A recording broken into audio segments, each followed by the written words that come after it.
কেমন এক ইতিহাস বলবো যেটা সারা বাংলাদেশের কওমি ছাত্রদের, জামায়াতের লোকদেরও এবং সারা বাংলাদেশের মুসলমানের জানা উচিত যে সাইদ আবুল আলা মওদুদী এবং কওমিদের এই যে দ্বন্দ্বের শুরুটা কোথায়। আগে একবার বলছিলাম যে হাটহাজারীর সাথে দ্বন্দ্বের শুরু কোথায়, ওটা প্রায় 1 মিলিয়ন মানুষ দেখেছে।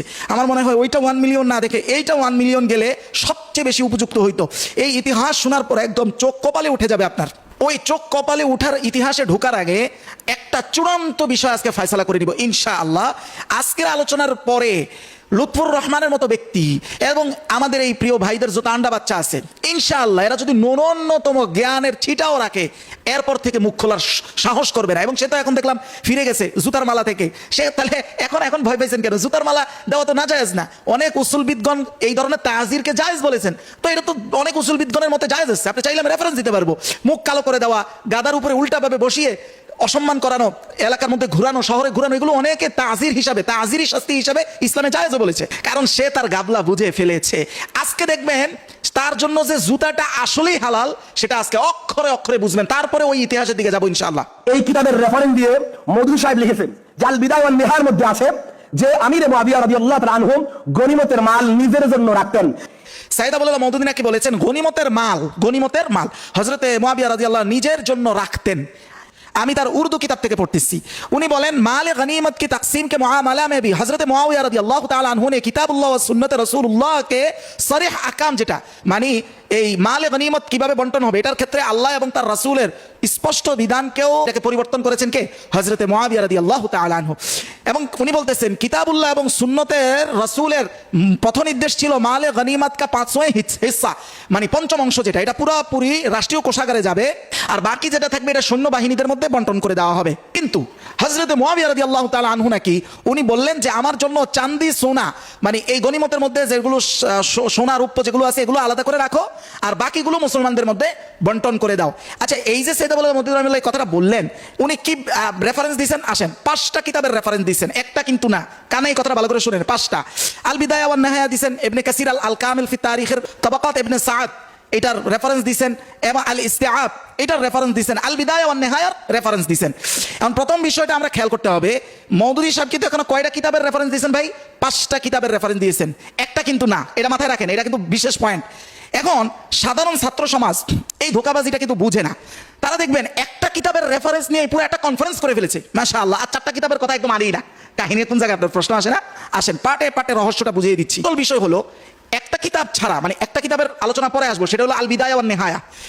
বাকি যে 4 কিতাব, ওই 4 কিতাবে সাইদ আবুল আলা মওদুদী যেই মাত্র যে উর্দু থেকে যে বর্ণনাটা পড়ে আমি শুনাইলাম, অর্থাৎ হযরতে মুআবিয়া কেন্দ্রিক, বাকি 4 কিতাবে হুবহু ওই বর্ণনাগুলোই আছে বিধায় ওই 4 কিতাবের ব্যাপারে কোনো কথা এরা বলে না। এরা আনছে শুধু কোন কিতাব? এরা আনছে শুধু ইবনে কাসির। ইবনে কাসিরই কি নাই? জি, ইবনে কাসিরও আছে, কিন্তু থাকার মধ্যে এখানে একটা ব্যাপার আছে, এই ব্যাপারটা পরে আসতেছি। আগে আমরা আরেকটা বিষয় সমাধানের দিকে যাইতে হবে। সেটা হলো এই 5টা কিতাবের মধ্যে ইবনে কাসির বাদ দিলে আরো থাকে 4টা। এই 4টার মধ্যে একটা হলো ইবনে আসির রাহমাতুল্লাহি আলাইহি লেখা আল কামিল ফি তারিখ। ইবনে আসির কে বলেন তো? তিনি হলেন ইজ্জুদ্দিন আলী বিন মুহাম্মদ বিন আসির। উনি একজন বিখ্যাত আলেম, ইতিহাসবিদ, উনি একজন হাদিস বিশারদ। তাহলে এত বড় ব্যক্তি যদি এই বর্ণনাটা তার কিতাবে আনতে পারে, 3 নম্বর খণ্ডের 233 নম্বর পৃষ্ঠায়, কোন বর্ণনা? যে হযরতে মুআবিয়া রাদিয়াল্লাহু তাআলা আনহু এই গনিমতের মালের এই অংশগুলো নিজের জন্য রাখতেন। এই বর্ণনা আনার কারণে আর এদের বর্ণনা দেখে সাইদ আবুল আলা মওদুদী শুধু রেফারেন্স কোট করার কারণে যদি সাইদ আবুল আলা মওদুদী রাহিমাহুল্লাহ হয়ে যায় সাহাবী বিদ্বেষী, তাহলে ইবনে আসিরকে আপনি কি বলবেন? 2 নম্বর প্রশ্ন হলো, তাহলে এই বর্ণনা আনার মধ্য দিয়ে ইবনে আসির সাহাবায়ে কেরামের মর্যাদা বুঝলেন না। আমাদের এই লুৎফুর রহমান ভাইয়ের মতো একটা গাবুর, সে সাহাবায়ে কেরামের মর্যাদা বুঝে গিয়েছে। ইমাম তাবারী রাহমাতুল্লাহ আলাইহি, আবু জাফর মুহাম্মদ বিন জারির আত-তাবারী, এত বড় একজন ব্যক্তি, উনি মুফাসসির, উনি মুহাদ্দিস, উনি ফকিহ, উনি ইতিহাসবিদ, এত বড় একজন ইমাম, তিনি তার কিতাবে স্পষ্ট এই বর্ণনা আনার দ্বারা হযরতে মুআবিয়া কেন্দ্রিক, তাহলে উনি যদি সাহাবী বিদ্বেষী সাব্যস্ত না হন, সাইদ আবুল আলা মওদুদী কেন হবেন? আর যদি বলেন এই বর্ণনা আনার দ্বারা ইনি সাহাবী বিদ্বেষী হবেন, তাহলে ইমাম তাবারী কি সাহাবীদের মর্যাদা বুঝেন নাই? আমার এই লুৎফুর রহমান ভাইয়ের মতো একজন গাবর, সে সাহাবীদের মর্যাদা বুঝে গেছে, ইমাম তাবারী বুঝেন নাই। যেটা শুধু তাই না, ইবনে সাদ রাহমাতুল্লাহ আলাইহি, যিনি আত-তাবাকাতুল কুবরা, উনি কে? উনি ব্যক্তি যিনি আত-তাবাকাতুল কুবরার মতো কিতাব লিখেছেন। উনি একজন ইতিহাসবিদ, উনি একজন রিজাল শাস্ত্রের ব্যক্তি, হাদিস শাস্ত্রের রিজাল শাস্ত্রের ব্যক্তিত্ব। এত বড় ব্যক্তিত্ব যখন তার কিতাব তাবাকাতুল কুবরা 4 নম্বর খণ্ড 28-29 নং পৃষ্ঠায় হযরতে মুআবিয়া কেন্দ্রিক এই বর্ণনাগুলো নিয়ে আসেন, তাহলে ওই বর্ণনা শুধু রেফারেন্স করলে সাইদ আবুল আলা মওদুদী সাহাবী বিদ্বেষী হয়, তাহলে ইমাম ইবনে সাদ কি হবেন? 2 নম্বর প্রশ্ন, ইমাম ইবনে সাদ বুঝেন নাই সাহাবীদের মর্যাদা কি? এটা আমার লুৎফুর রহমান, আমার কিউট ভাই এটা বুঝে গিয়েছেন। শুধু তাই না, ইমাম ইবনে আব্দুল বার রাহিমাহুল্লাহ উনি তার কিতাবে স্পষ্ট 1 নম্বর খণ্ড 118 নং পৃষ্ঠায় একই বর্ণনা এনে তিনি সাহাবীদের মর্যাদা বুঝলেন না, আমার এই ভাই বুঝে গিয়েছেন। তাইলে এতগুলো কিতাবের ব্যক্তিরা যে বর্ণনাটা নকল করেছে, ওইটা সাইদ আবুল আলা মওদুদী তাদের রেফারেন্সে নকল করার কারণে সে হয়ে গেছে সাহাবী বিদ্বেষী। শুধু কি তাই, ইমাম হাকিমের মতো ব্যক্তি, এত বড় একজন হাদিসের দক্ষ ব্যক্তি, তার মতো ব্যক্তি মুস্তাদরেকে হাকিমের 2য় খণ্ড 442 নং পৃষ্ঠায় এভাবে বলতেছেন, দেখেন, ইন্না আমিরুল মুমিনিন ইয়ানি মুআবিয়া, নিশ্চয়ই আমিরুল মুমিনিন অর্থাৎ মুআবিয়া রাদিয়াল্লাহু তাআলা আনহু কাতাবা, তিনি লিখেছেন যে আইয়াসতাফা লাহু, যাতে তার জন্য নির্বাচন করে, লাহু সাফরা ওয়াল বাইদা, যাতে তার জন্য হলুদ এবং সাদাগুলো নির্বাচন করে। হলুদ সাদা কি বলা হচ্ছে? ফালা তুকাসসাম ফিন্নাসি যাহাবান ওয়ালা ফিদ্দাতান, সাদা আর হলুদ হলো স্বর্ণ এবং রূপ্য। স্বর্ণ রূপা, গনিমতের স্বর্ণ রূপাটা যেন মানুষের মাঝে না বিলানো হয়, এটা যেন ওনার জন্য আলাদা করে রাখা হয়। এইটা বলতেছেন মুস্তাদরিকে হাকিমের ইমাম হাকিম 2 নম্বর খণ্ড 442 নং পৃষ্ঠা। ছাপার ভিন্নতায়, লাইব্রেরির ভিন্নতায় পৃষ্ঠা এদিক সেদিক যাইতে পারে, আবার তো সিকুট দেওয়া শুরু করবে। তাহলে ইমাম হাকিম যে মর্যাদা বুঝেন নাই, ওটা আমার লুৎফুর রহমান ভাইয়ের মতো কিউট বেবি বুঝে গিয়েছেন। এবার আসেন, ইবনে কাসিরের বর্ণনাটা কেন তাদের কাছে এত প্রিয়, কাহিনীটা কি? ইবনে কাসিরের বর্ণনায় কি মাওলানা মওদুদী রাহিমাহুল্লাহ যেটা বলেছেন এটা নাই? আসলে এটা আছে, আছে, কিন্তু এরা চালাকিটা করছে কোন জায়গায়? এই চালাকিটা শুধু ইবনে কাসিরই করা গেছে, আর কোথাও করা যায় নাই। এই জন্য বাকি 4 কিতাবের কথা আনে নাই, শুধু ইবনে কাসির আল বিদায়া ওয়ান নিহায়ার কথা এনেছে। আসেন বিষয়টা কি বুঝে দেখি। প্রথম বর্ণনা, ইমাম ইবনে কাসির মাওলানা মওদুদী যেভাবে আল বিদায়া ওয়ান নিহায়ার 8 নম্বর খণ্ড 29 নং পৃষ্ঠার যেই রেফারেন্স দিয়েছে, এটা কিন্তু ছাপা ভেদে, মানে হলো লাইব্রেরির পাঠ্যকে পৃষ্ঠা কিন্তু পার্থক্য হয়, আল মাকতাবাতুল ইসলামিয়া অনুযায়ী কিন্তু আর অনেক অন্য খণ্ডে চলে যায় এই একই বর্ণনা। আসেন, ওখানে এই বর্ণনায় মুআবিয়া রাদিয়াল্লাহু তাআলা আনহু তার নিজের জন্য গনিমতের মাল থেকে রাখতেন কিনা এই বিষয়ে প্রথম বর্ণনায় বলছেন উনি রাখতেন লিবাইতিল মাল, মানে কোষাগারের জন্য। এখন তাহলে কোষাগার তো হয় রাষ্ট্রীয় কোষাগার, তো প্রথম বর্ণনা থেকে স্পষ্ট বোঝা যাচ্ছে ইবনে কাসির বলতে চাচ্ছেন উনি নিজের জন্য না, বরং কোষাগারের জন্য হয়তো রাখতে চাচ্ছেন, এটা না বোঝা যাচ্ছে। এবার আসেন, এই বর্ণনার একটু পরে ইবনে কাসির একই কিতাবের একই খণ্ডের আরেকটু সামনে যায় 47 নম্বর পৃষ্ঠায় আগের শব্দর পরিবর্তে আবার একই বর্ণনায় ইবনে কাসির বলতেছেন লিবাইতি মালিহি, তার নিজস্ব, মালিহি হায়ের মারজা বিরছে হযরতে মুআবিয়া রাদিয়াল্লাহু তাআলা আনহুর দিকে, যে তিনি তার নিজস্ব কোষাগারের জন্য, নিজের জন্যই, নিজস্ব কোষাগারের জন্যই তিনি রাখতেন। তাহলে ইবনে কাসিরের এই শেষ বর্ণনাটা যদি ধরেন আর বাকি 4 কিতাবের বর্ণনা যদি একসাথে ধরেন, তো মূল কথা কি দাঁড়ায়? মূল কথা তো এটাই দাঁড়ায় যেটা সাইদ আবুল আলা মওদুদী লিখেছেন। আর আবুল আলা মওদুদী রাহিমাহুল্লাহ যেহেতু এইটা বলেন নাই যে 5 কিতাবে যা আছে প্রত্যেকটার আলাদা আলাদা হুবহু কথা তো উনি লেখেন নাই, 5 কিতাব মিলে যে কথাটা এক কথায় দাঁড়ায় উনি ওই এক কথা লিখেছেন। আর তারা এমন ভাবে এটাকে উপস্থাপনা করেছে মনে হয় শুধু ইবনে কাসিরের রেফারেন্সটাই সাইদ আবুল আলা মওদুদী রাহিমাহুল্লাহ দিয়েছেন, অথচ তো কাহিনী তা না। অথচ কাহিনী হলো 5 কিতাব মিলে মূল কথাতে যেটা দাঁড়ায় উনি সেটা দিয়েছেন, সেটা বলেছেন এবং 5ও কিতাবের রেফারেন্স দিয়ে দিয়েছেন। এখন আবার প্রশ্ন হবে ইবনে কাসিরের এই বর্ণনা নিয়ে যে লেখক যদি এক বিষয় 2 ধরনের বর্ণনা করে, তাহলে আমরা কোনটা নিব? এই কিউট বেবি বলবে যে সাহাবায়ে কেরামের মহব্বতের কারণে আমরা আগেরটা নিব, অথচ এই ক্ষেত্রে আমাদের দেওবন্দের একজন বড় আকাবির মূলনীতি দিচ্ছেন, আমাদের আকাবির, আমাদের কিন্তু কে? তিনি সাইদ আহমদ পালনপুরি রহমতুল্লাহি আলাইহি। তিনি ওই যে দেওবন্দিয়া তো আমরা, এই বইয়ের স্পষ্ট তিনি এই মূলনীতি দিচ্ছেন যে কোন লেখক যদি 2 ধরনের কথা এক বিষয়ে বলে, তাহলে কোনটা ধরতে হবে, যে লেখকের কথা কোনটা, লেখক সর্বশেষ যেটা বলেছে এটাকে চূড়ান্ত ধরতে হবে। তাইলে ইবনে কাসির সর্বশেষ চূড়ান্ত বলেছে লিবাইতি মালিহি, মানে হযরতে মুআবিয়া রাদিয়াল্লাহু তাআলা আনহু তিনি তার নিজস্ব কোষাগারের জন্য রাখতেন। তাহলে বর্ণনা সাইদ আহমদ পালনপুরির মূলনীতি অনুযায়ী, ওনার আকাবির, এই লুৎফুর রহমান সাহেবের এই কিউট বেবির আকাবির বা আমারও আকাবির, ওনার মূলনীতি অনুযায়ী আমরা বর্ণনা কোনটা ধরবো, আগেরটা না পরেরটা? পরেরটা। যদি শুধুমাত্র ইবনে কাসিরের একটা রেফারেন্স অনুযায়ী ধরা হয়, তাও সাইদ আবুল আলা মওদুদী রাহিমাহুল্লাহর কথাটা সঠিক এবং তিনি এই রেফারেন্স থেকেই এনেছেন, অথচ তিনি হয়ে গেলেন সাহাবী বিদ্বেষী আর বাকিরা সব জামানার ইমাম।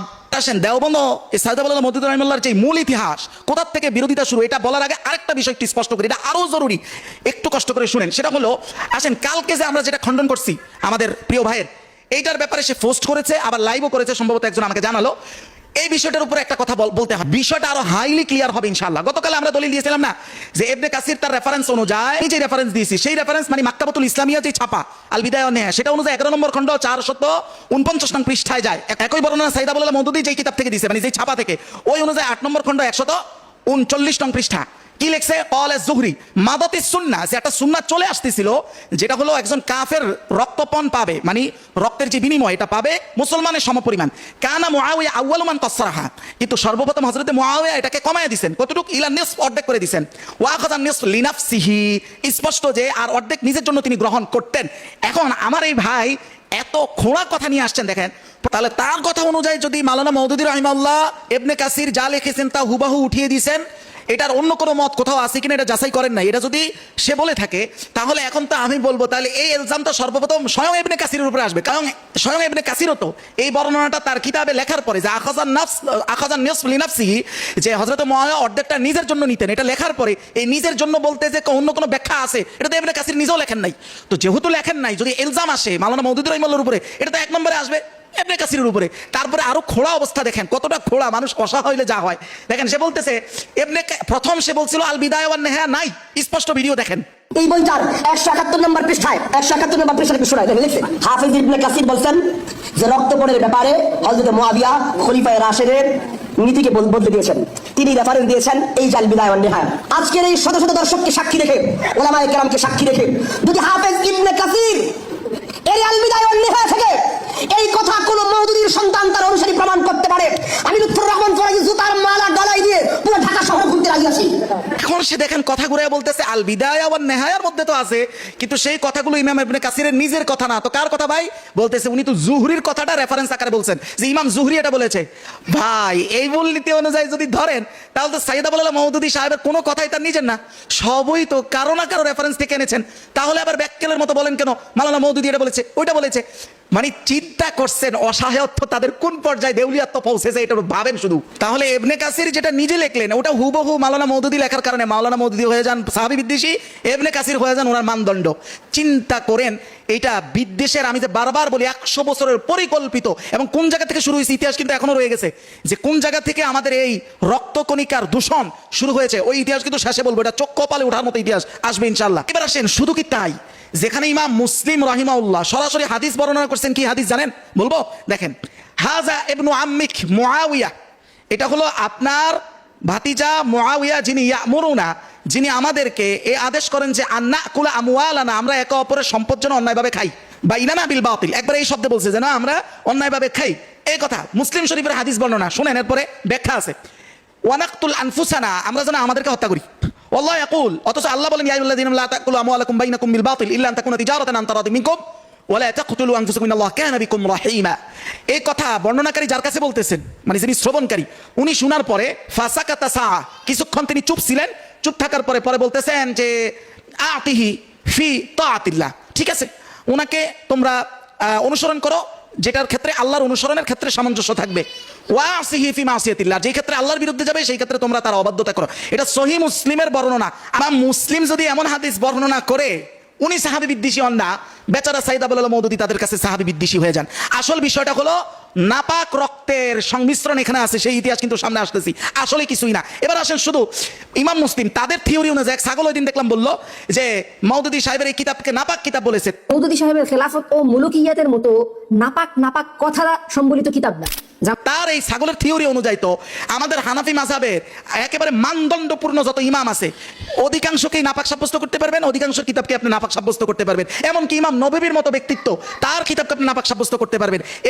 স্বয়ং ইমাম নববী তার শরহে নাওয়াই আলা সহিহ মুসলিম এই কিতাবের 12 নম্বর খণ্ড 543 নং পৃষ্ঠায় যে মাত্র যে হাদিসটা সহিহ মুসলিমের বললাম, এই হাদিস নিয়ে আসছে।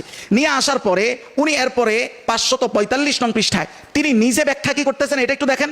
ইমাম নববী ব্যাখ্যা করতেছেন এই হাদিসে যে হাযাল ওয়াসফ ফি মুআবিয়া, যে হযরতে মুআবিয়ার ক্ষেত্রে এই যে গুণাবলী বলা হয়েছে যে উনি এই আদেশ দিয়েছেন, এটা মূলত লিমুনাজাতিহি আলিয়ান, উনি যে হযরতে আলীর সাথে যে ওনার দ্বন্দ্ব ওইটা কেন্দ্রিক ঘটনাটা। ইমাম নববী বলতেছেন এই হাদিসের বর্ণনাকারী যেই তার দৃষ্টিভঙ্গি হলো যে ফারা হাযা আন্না নাফাকাতা মুআবিয়া আলা আজনাদিহি ওয়া আতবাইহি ফি হারবি আলী ওয়া মুনাজাতিহি ইয়াহু মিন আকলিল মাল বিল বাতিল, কারণ হযরতে আলীর সাথে যুদ্ধ করতে গিয়ে উনি যা যা খরচ করতেছেন তার সৈন্যবাহিনীর জন্য, এটা সম্পূর্ণ মুসলমান নিজেরাই নিজেদের সম্পদকে অন্যায়ভাবে বক্ষণের শামিল, ওয়া কতলিন নফস, এবং মুসলমান নিজে নিজেকে হত্যা করার শামিল। লিআন্নাহু, দেখেন ইমাম নববীর এবারত দেখেন স্পষ্ট বলতেছে লিআন্নাহু, নিশ্চয়ই মুআবিয়া রাদিয়াল্লাহু হু কিন্তু হযরতে মুআবিয়ার দিকে ফিরছে হায়ের জমির, কিতালুন বিগাইরি হক, কারণ ওনার যে যুদ্ধটা হযরত আলীর সাথে এটা সম্পূর্ণ হক বহির্ভূত, মানে এটা হক না, মানে এটা না হক, এই স্পষ্ট ইমাম নববী বলতেছেন। অথচ ইমাম নববী সাহাবী বিদ্বেষী না।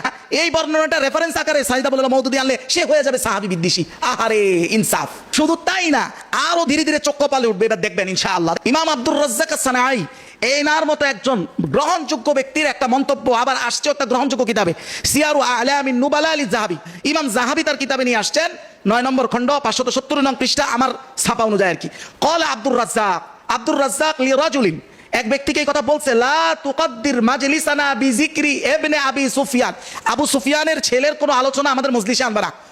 আবু সুফিয়ানের ছেলেকে হযরত মুআবিয়া রাদিয়াল্লাহু তাআলা আনহু, কোনোদিন পৃথিবীর কাউকে দেখবেন না এই ইমাম আব্দুর রাজ্জাককে বলেছে সাহাবী বিদ্বেষী। শুধু তাই না, ইমাম জাহিজ রাহমাতুল্লাহি আলাইহি উনি দেখেন কি বলেছেন সেই কথাটা রাসাইলুল জাহেজ আর রাসাইলুস সিয়াসা এই কিতাবে 365 নম্বর পৃষ্ঠায় আনা হয়েছে। উনি স্পষ্ট এই কথা বলতেছেন। ওয়াকানা, উনি প্রথমে বলেন যে হযরত আলী যে কাজগুলো করছেন ইল্লা মা ওয়াফাকা ফিহিল কিতাব ওয়াস সুন্নাহ, হযরত আলীর প্রত্যেকটা কথা কাজ সবই আল্লাহর কিতাব এবং সুন্নাহর সাথে সামঞ্জস্যপূর্ণ। ইনি স্পষ্ট বলতেছেন ওয়াকানা মুআবিয়া ইস্তামিলু খিলাফাল কিতাব ওয়াস সুন্নাহ, কিন্তু হযরত মুআবিয়া কোরআন সুন্নাহর বিরুদ্ধে কাজ করেছেন। স্পষ্ট কথা, সে হইল না সাহাবী বিদ্বেষী। বেচারা মাওলানা মওদুদী শুধু এটা রেফারেন্স দিলেই এই কিউট বেবিদের কাছে সাহাবী বিদ্বেষী হয়ে যায়। আরো চোখ কপালে উঠার মতো কথা হইলো ইমাম আলী বিন জাদ রাহমাতুল্লাহি আলাইহি এবং ইমামে বুখারীর উস্তাদ, মানে এই ইমাম বুখারীর উস্তাদ যে কথা বলছেন, দেখেন এরা যে আলেম হিসেবে দাবি করে এটার মূল গোড়া কিন্তু ইমাম বুখারী। ইমাম বুখারীর কিতাব বাদ দিলে কিন্তু আলেম না। আলেম কেউ নিজেকে শরীয়তের আলেম বলতে পারে না। সেই ইমাম বুখারীর উস্তাদ যদি এই কথা বলে আর এটা যদি সাহাবী বিদ্বেষ হয়, তাহলে এদের আলেম হওয়াটাই সাহাবী বিদ্বেষের উপরে নির্ভরশীল হয়ে আছে। তো সব বলতেই পারে না, জানেই না, মূর্খের মতো লাফায়া নেকড়ে যেরকম অজ্ঞ নেকড়ের মতো এইভাবে লাফায়া শুধু পড়ে, লাফায়া পড়াটাই জানছে, আর কিছুই জানে না। স্পষ্ট বলতেছেন এই কথা। কোথায় আসছে এই কথা? তাও মাসাইলুল ইমাম আহমদ বিন হাম্বল, এখানে আসছে 1866 নাম্বার বর্ণনায়। ইমাম বুখারীর উস্তাদ বলতেছেন মাতা, এটা সবচেয়ে ভয়ঙ্কর কথা, মাতা ওয়াল্লাহ মুআবিয়া আলা গায়রিল ইসলাম, আস্তাগফিরুল্লাহ, যে হযরত মুআবিয়া নাকি উনি ইসলামের উপরে মৃত্যুবরণ করেন নাই। সাইদ আবুল আলা মওদুদী সাহাবী বিদ্বেষী, একেবারে রেফারেন্স দিয়ে কবর দিয়ে দেওয়া হবে ইনশাআল্লাহ, যদি আল্লাহ তৌফিক দেয়, একদম কবর দিয়ে দেওয়া হবে। শুধু তাই না, আপনি এটা জানেন এই কওমিরা যার কিতাব থেকে সর্বপ্রথম ক্লাসে ইতিহাস পড়ে, খেলাফতে রাশেদা, এটা লিখছেন কে? জাইনুদ্দিন মিরাঠি। ওনার কিতাবের কোন অংশটা তারা পড়ে? খেলাফতে রাশেদার অংশটা পড়ে। খেলাফতে উমাইয়ার অংশ কিন্তু তারা পড়ে না। ওই খেলাফতে উমাইয়ার অংশের মধ্যে স্বয়ং আমাদের দেওবন্দের একজন একেবারে সদরুল উলামা, এত বড় একজন আলেম, তিনার কিতাব দিয়ে সর্বপ্রথম এই ছোকরারা সর্বপ্রথম এই ইতিহাসগুলো জানে। কতটুকু জানে? শুধু রাশেদার অংশটা জানে, আর বাকিটা তো পড়েই না। তিনি যেই সকল কথা উদ্ধৃতি এনেছেন তার কিতাবের ওই অংশে, মানে সেই কিতাব তারাই পড়ে, এক অংশ পড়ে আরেক অংশ পড়ে না আর কি। তো যে অংশটা পড়ে না ওই অংশের মধ্যে এমন এমন মন্তব্য আছে যেগুলো সাইদ আবুল আলা মওদুদী রাহিমাহুল্লাহর মন্তব্যের চাইতে 10 গুণ ডাবল। আজকে মাত্র একটা রেফারেন্স আনতেছি। ওনার এই কিতাবের নাম হলো তারিখ-ই মিল্লাত। এই কিতাবের এই খেলাফতে রাশেদা যেটা পড়ে ওটা ওনারই লেখা। এই কিতাবের খেলাফতে উমাইয়ার যে অংশ, এটা 40 থেকে 41 নাম পৃষ্ঠায় কি লিখতেছে আমাদের দেওবন্দি আলেম, শুধু আপনি চোখ খুলে এটা দেখেন, লিখতেছে ইসলিয়ে আমিরে মুআবিয়া নে ইনকে জরিয়া কাম নিকাল না চাহা। আচ্ছা, এই জন্য হযরত মুআবিয়া এদের মাধ্যমে কাজ হাসিল করতে চেয়েছেন। কিরকম? আমিরে মুআবিয়া ने इस मकसद के लिए एक कासिद उनके पास भेजा। আকবরটা আপনারা পড়ে নিয়েন, যেহেতু আমার সময় কম। আকবর আপনারা পড়ে নিয়েন, আমার কোনো কনটেক্সট যদি ভুল হয় আপনারা পড়ে প্রমাণ করেন যে কথা আসলে আমি অন্যরকম বুঝাইছি। পড়েন, এটা তো আপনাদের ক্লাসের কিতাব। উনি বলতেছেন যে উনি একজনকে হযরত মুআবিয়া রাদিয়াল্লাহু তাআলা একজনকে দূত হিসাবে পাঠালেন। কার কাছে? সামনে আসতেছে কিন্তু কার কাছে, কি জন্য পাঠাইছেন, কার কাছে পাঠাইছেন? কাসিদ ने 1 লাখ দিরহাম, এই যিনি দূত ছিলেন তিনি 1 লক্ষ দিরহাম নিয়ে খেদমতে আসছেন। কার খেদমতে? হযরত আব্দুল্লাহ বিন ওমরের খেদমতে। আব্দুল্লাহ বিন ওমর হচ্ছে হযরত ওমরের ছেলে। আসার পরে আব্দুল্লাহ বিন ওমর কি ভাবছেন? আতিয়া শাহে সমাজকার কবুল কর লিয়া, মনে করছেন এটা বাদশার পক্ষ থেকে একটা সাধারণ উপঢৌকন, এটা মনে করে তিনি বাদশাহী উপঢৌকন মনে করে গ্রহণ করে নিছেন। গ্রহণ করার পরে এবার যে দূত আছে সেই দূত আসল উদ্দেশ্য বলতেছে যে টাকাটা কেন দিছি এটা তাহলে একটু শুনেন। এবার দেখেন, এটা দেওবন্দি আলেমের লেখা, যার কিতাব পড়ে এরা সর্বপ্রথম ইতিহাস জানে।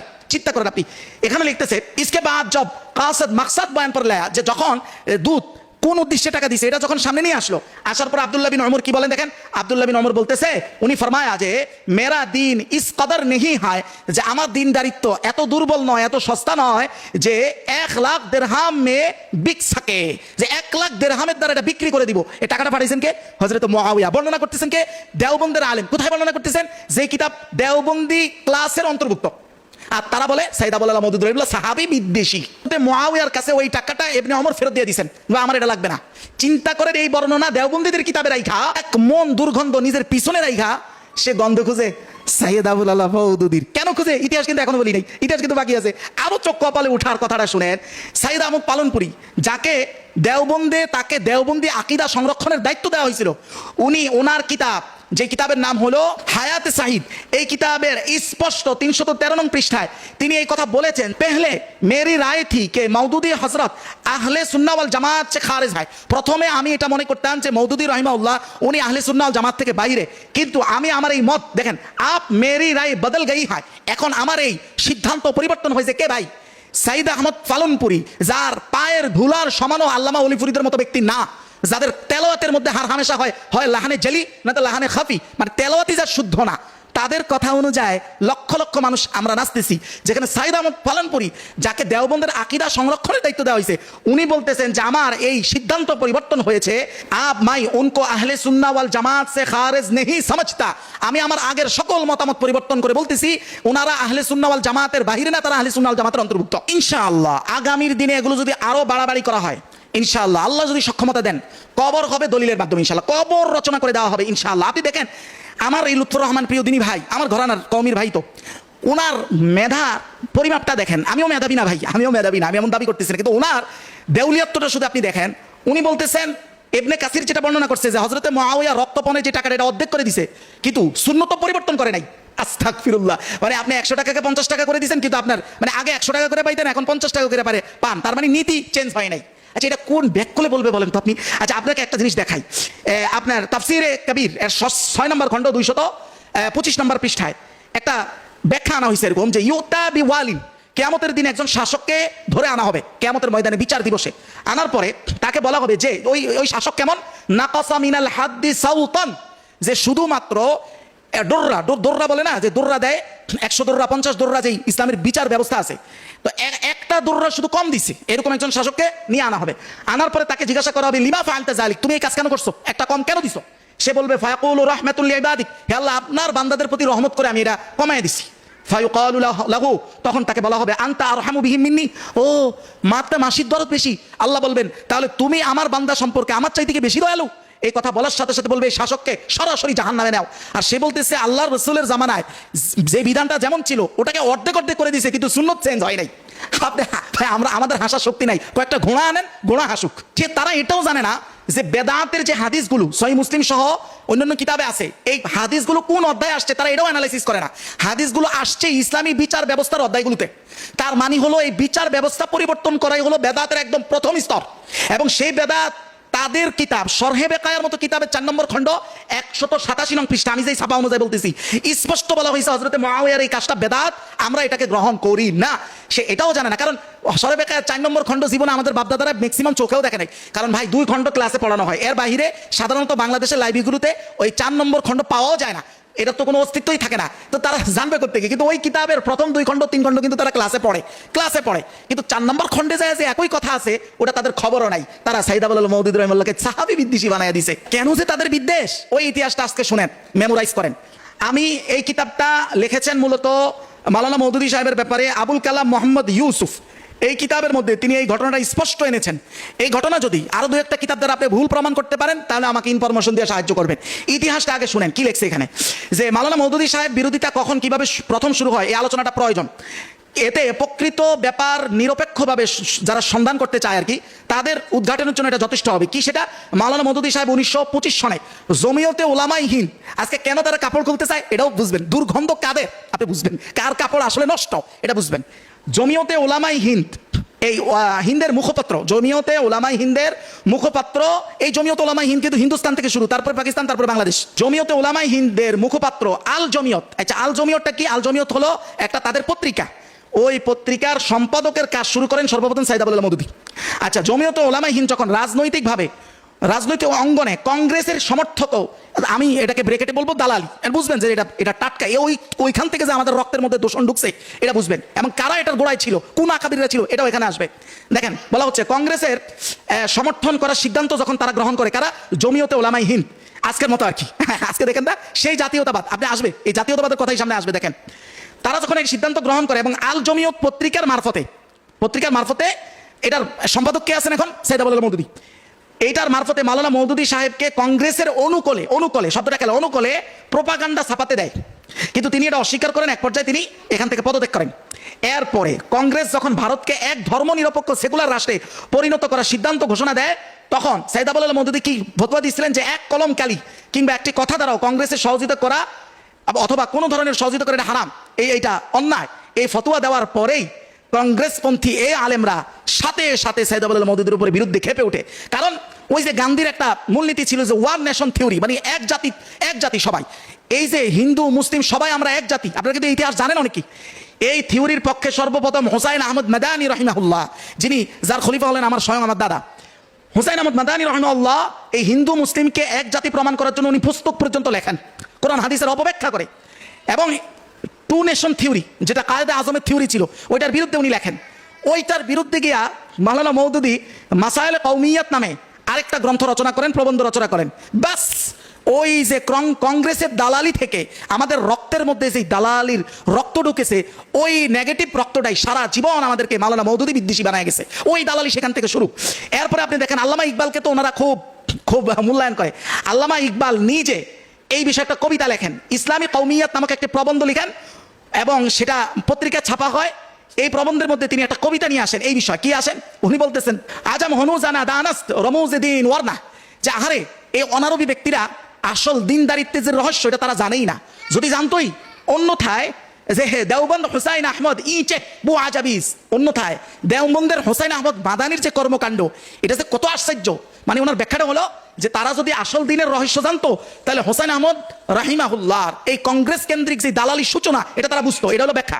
তারপরে তিনি বলতেছেন হুসাইন আহমদ মাদানির কাজটা কি আশ্চর্য, উনি কবিতার মধ্যে বলতেছেন যে সারুদ এবার সার যে মিম্বারেগা মিল্লাত আজ ওয়াতানাস্ত, যে হুসাইন আহমদ মাদানি তিনি বলেন যে আমরা দেশের ভিত্তিতে, ওয়াতনের ভিত্তিতে আমরা সবাই এক জাতি, হিন্দু মুসলিম কোনো পার্থক্য নাই, আমরা সবাই এক জাতি। এরপরে তিনি আফসোস করে বলেন, কবি ইকবাল আফসোস করে বলেন যে আহারে চে বে খবর আজ মাকামে মোহাম্মদ আরবিয়াস, আহারে এই লোকগুলো মোহাম্মদ আরবির মাকাম অবস্থান সম্পর্কে কতটাই না অজ্ঞ সেই কবি ইকবাল।